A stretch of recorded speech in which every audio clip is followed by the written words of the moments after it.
burns like a candle. Do what?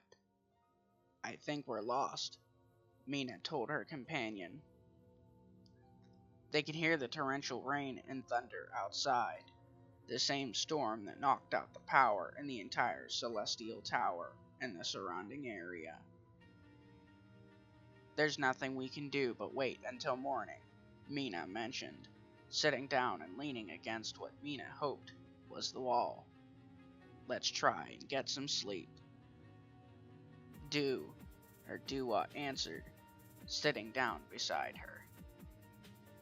After numerous unsuccessful attempts to get some sleep, Mina just sat where she was, idly petting her sleeping Do-what and checking the time on her cross transceiver every few minutes. That's when she noticed a purple flame nearby, like the flame of a candle, and it seemed to be moving towards her. Mina was instantly alert, her hand instinctively going to the Pokeballs attached to her waist.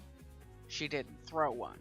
She wanted to be sure that whatever it was had hostile intentions before attacking. As it came to where she was, she could see in its purple light that it was indeed a living candle.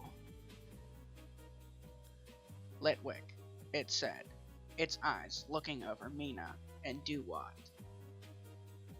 Mina noticed, as it came close, that this Pokemon was a light source.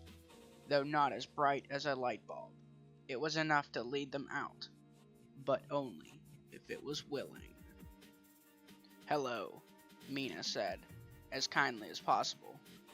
We got kind of lost in the darkness. Do you think you could help us by leading us to the door? Litwick, it answered, nodding.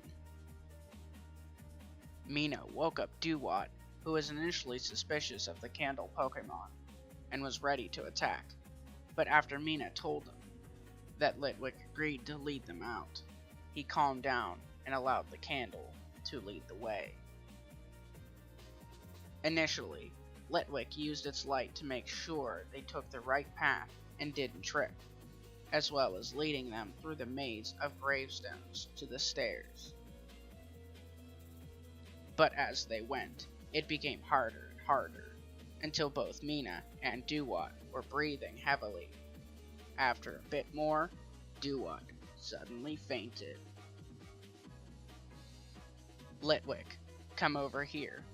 I need your light to check on Do-what, she called to the Litwick. It turned and came back, and Mina was able to see that he didn't just faint. It was more like his energy was sapped. Do-what? Can you hear me? Mina called, shaking him. Do-what managed to weakly open his eyes halfway, and Mina breathed a sigh of relief, thinking that he would be okay. But he shook his head and said, Do-what.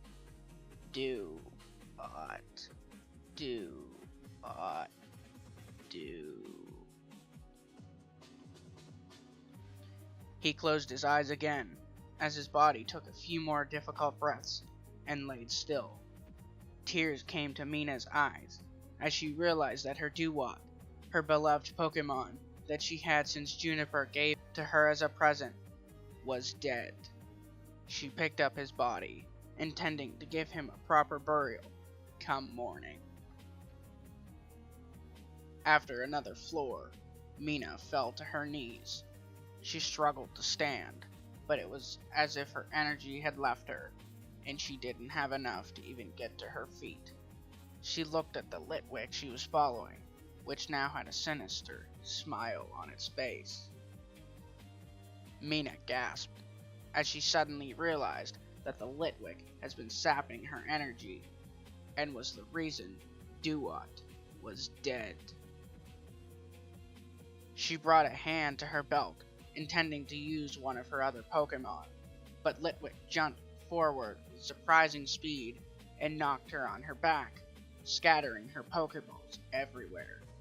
It sat on her chest, and the sinister yellow eyes would be the last thing she would see, as her remaining energy was sapped.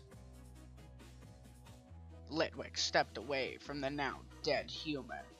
As it walked off, it stopped and looked back at her. It kind of liked her, and it was sorry it killed her, but it needed to eat as well, and the human was the closest thing around. It was full now, but there will be others that will get lost, and it will be there to feed again.